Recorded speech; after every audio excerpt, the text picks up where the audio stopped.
Hello ladies and gentlemen, my name is Chicken Rabbit and today we're going to be talking about effective split pushing. Now, before we begin, there are a few very important things to know about split pushing. 1.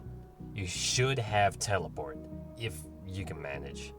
This is because if your team gets in trouble while you're away, you should be able to get back to them and help them out if they're in a losing situation without you, or to teleport to the other lane after bringing people top to try and stop you. And 2, you should always pick a champion with good escapes. It's even better if that champion is good at fighting and winning one-on-one. Some champions that fit into this are Tryndamere, Shaco, Singed, Jarvan, and Riven. Having decent wave clear is a huge bonus, but it isn't completely necessary to split push effectively. With that said, let's begin. Players split push because their team is either so far ahead that they can win a 4v5, which means that one player should be focusing on taking other objectives while the group of 4 is on the other side of the map asserting pressure there, like split pushing top while others take dragon. They also split push when they're behind. They do this because the extra gold and pressure from split pushing can put them back in the game. If your team can hold out in a 4v5, then the split pusher will be taking tons of objectives while their team stalls for time. Eventually, the enemy team will have to stop the split pusher, and when some of them leave, then that is your team's chance to engage on them with a numbers advantage. When split pushing, you should always have wards out to alert you of oncoming champions.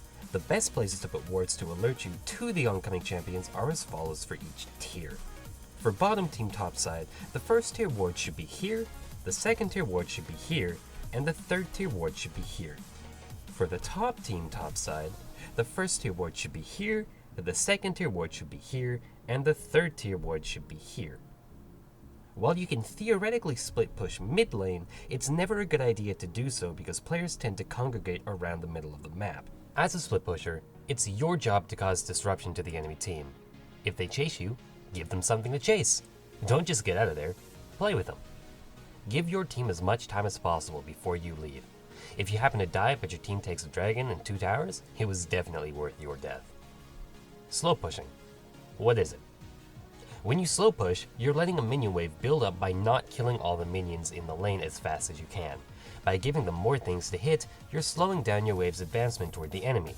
If you do this in one lane before going to split push the other lane, the enemy team will have to split themselves up further to stop the attack, since a huge minion wave will be in the bottom lane and you'll be in the top lane, and your team will have free reign over the map. Note that unless you have teleport, this is something you should be asking your team to do, not doing yourself, because it takes so long to get to the other side of the map. Now, to pull off an effective split push, you'll need to remember everything prior and keep it in the back of your head as you move forward. Before making the decision to split push, you need to make sure that nobody will be there immediately to stop you. You want them running to you and away from your team. If you can't see anybody on the map, don't start split pushing. Wait until you see at least 3 or 4 enemy players and make sure they're away from where you want to push. If you see them start to come toward you, judge when they'll get there and leave before they do. The more time they spend going after you, the less time they spend trying to close out the game.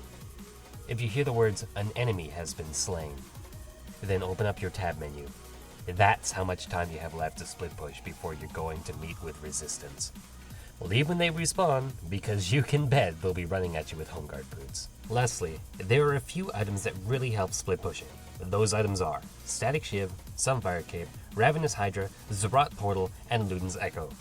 If you're feeling extra daring, OMFG can be used as a fairly good split pushing item too, allowing you to run faster around towers and completely shut them out from attacking your minions. Anything that helps you kill minions or take towers faster is your friend.